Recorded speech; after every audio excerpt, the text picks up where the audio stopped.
mom tracked down? Was it today or yesterday? So it was late last night. So first, let me say thank you guys for coming out here today. Appreciate it. And what I'd like to I'm pleased to say today that with the public's help and with some very late hours by our Special Victims Unit detectives, we were able to determine who our little boy is that's been abandoned at Grady and who the mother was. Ultimately, based on the factors in play, we had to end up charging the mother with cruelty to children just based on the circumstances. But what I want to convey is that it's important to understand that we're not here to judge. We understand that, when it comes to parenting and raising children, there's so many factors and dynamics. I get it. I'm a father. I have teenagers. When you add in a child with special needs, I can't even imagine what the burden can be at days and times. But you need to understand that there's consequences for your actions. And she went to the hospital with him. She walked around inside, and then she decided to go outside and leave him outside, abandoned, knowing that he couldn't speak, knowing that he couldn't articulate himself. And so any number of things could have happened to him when he was left out on the street in downtown Atlanta with no way to communicate. So, those are some of the things that went into play when we decided to go ahead and press charges. We're also working on getting her help and assistance, and we're working with DFACs. So it's just not just a one-sided, hey, we want to go ahead and arrest this person and move on. It's deeper than that. We care more than that. And so that's where we're at here today. You answered a lot of the questions I had. But I will say the child was found last Wednesday.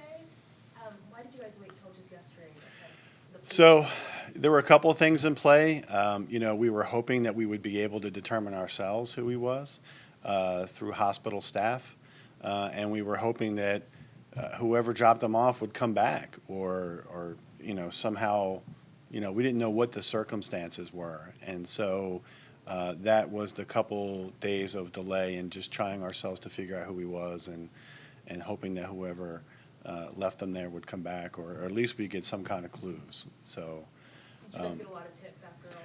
We did. So we were overwhelmed with tips. We were overwhelmed with support. As soon as the story broke last evening, we received many tips, and through those tips, obviously, we were able to determine who he was and who she was. And we couldn't have done that without the support of the public, which is why I stood here yesterday and asked for that support.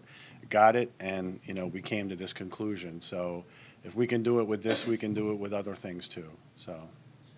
Were those other children in the hotel her kids? Correct, right. So when we finally caught up with her late last night, the other kids that she was with were her kids. And what did she tell you? Just overwhelmed. She indicated that there were a lot of things going on in her life that were making it hard for her to support her family, and so she just kind of felt like she could no longer care for her kids. So it's sad. It touches the heart, and we're here to help.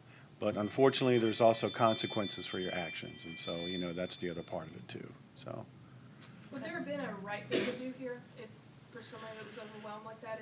Is there a place in Atlanta where somebody can reach out and say, I can't? Right. I mean, the crazy thing was that she was in Grady. She was inside walking around with him. So why not just grab the arm of anyone in Grady and say, hey, I'm having a crisis here. I need help. I can't care for this child. Like, get somebody, because I can't.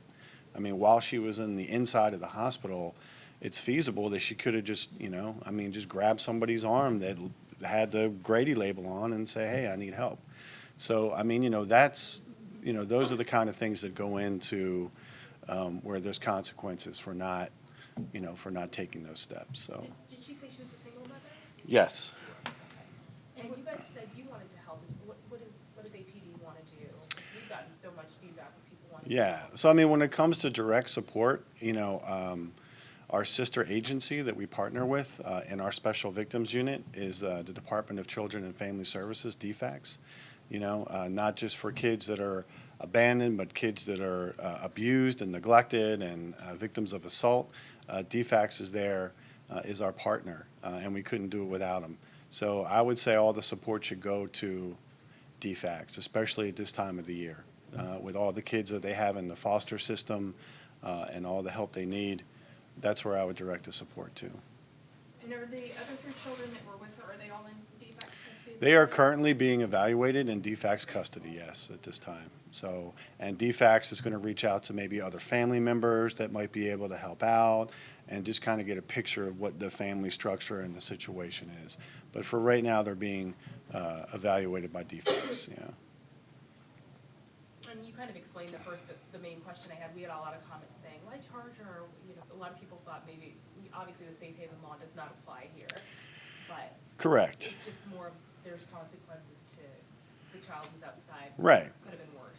Exactly. And believe me, you know, from the onset, we weren't looking like, hey, we need to find this girl and arrest her. I mean, that was not our drive. Our drive was to help and understand why this happened and figure out what support mechanisms were in place to be able to match her with support and go that route and to hear what the story was. So, you know, that was not our main intention, but obviously, you know, as the police department, it's our job to, you know, to investigate things, and when a crime occurs and there's probable cause, then we're going to make that arrest, and, you know, there's consequences for your actions, especially as a parent.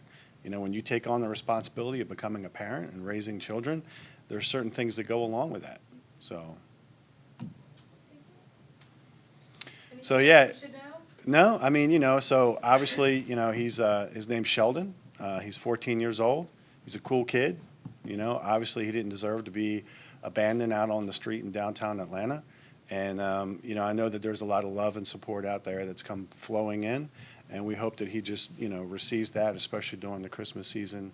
And, you know, it's unfortunate, but we hope that he gets to a better place. So, Is he still currently in Grady? yes.